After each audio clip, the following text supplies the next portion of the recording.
Qartë. Amberi, pas jush keni një foto të Donald Trump dhe Benjamin Netanyahut. Ditën e sotme ka bërë xhiron e mediave lajmi se në Turqi janë arrestuar rreth 120 persona, pjesë e ISIS, të cilët kishin planifikuar sulme gjatë Krishtlindjeve edhe Vitit të Ri në territorin rus. Pata mundësi që të bashkëbisedoj në fillim të këtij transmetimi me gazetarin Eduard Thartori dhe ai në mënyrë të përmbledhur tha këto sulme janë nga Izraeli. Pra ISIS përdoret nga Izraeli në kuadër të rritjes tensionit midis dy shteteve për të nështruar, për të bërë presion Turqisë. Gjen lidhje? Në fakt, interpretimet tilla si thosh dalin për te informacionit apo fakteve të cilat janë publike. Thartori u referonte, le themi, politikës atje. Natyrisht, raporti midis Turqisë dhe Izraelit në momentin që ne po flasim ka qenë një raport me ulje ngritje të tij, veçanërisht që pas konfliktit të 7 tetorit të vitit 2023, pra konfliktin që u zhvillua në Gaza, pra pas sulmit Hamasit dhe kundër sulmit që bëri Izraeli atje, Turqia është përfshirë dukshëm në zgjidhjen e atij konflikti, qoftë me ndërmjetësimin e saj diplomatik, qoftë edhe me rolin dhe ndikimin që ka pasur në grupet veçanta brenda territorit të Palestinës, në autoritetin palestinez, edhe në grupe, sepse mos harrojmë që Hamasi nuk është një organizatë unike, ka shumë fraksione brenda saj, por në mënyrë të veçantë besoj që Rusia ka pasur një rol shumë të përcaktues në zgjidhjen e krizës siriane. Turqia dhe deri diku e ka çliruar Izraeli nga një peshë që kishte në kufijtë e saj me Sirinë. Por ajo që po thoni ju pak më parë për interpretimin se çfarë lidhje ka ISIS me Izraelin. Me Izraelin. Tjerë këto situash janë më shumë element që i përkasin informacioneve që janë të klasifikuara, që përkasin shërbimeve inteligjente dhe është i çik vështirë të se të hamencosh apo të bësh analiza mbi fakte të hamencuar. Mirë, të them një element tjetër. Turqia ka qenë gjithmonë, sepse është një nga vendet më të mëdha të rajonit, pra është një vend me 80 milion banor, një vend me popullsi shumicë të besimit musliman dhe si thush ajo edhe vetë është goditur, shpeshherë ka pasur raste në brendësi të territorit të Turqisë.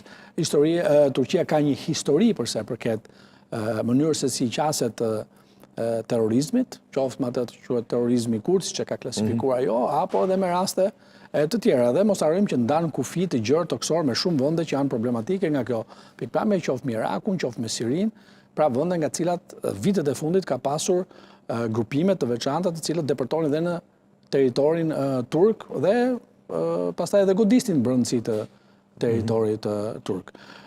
Një gjë është e vërtet që marrëdhënia midis Izraelit dhe Turqisë, e cila ka qenë një marrëdhënie strategjike për raport me Izraelin, unë kam theksuar edhe më parë, mos harrojmë që kryeministi i parë i Izraelit Ben Gurion e ka konsideruar Turqinë bashkë me disa vende edhe Iranin çuditërisht në atë kohë në vitet 50 si ato që quhet aleanca e periferive, pra ishin të vetmet vende të cilët kishin një raport miqësor me Izraelin përkundrejt gjithë vendeve arabe që ju kundërvuan dhe vazhdojnë të kundërvijnë Izraelit që nga krijimi i shtetit Izraelit të 15 maj 48.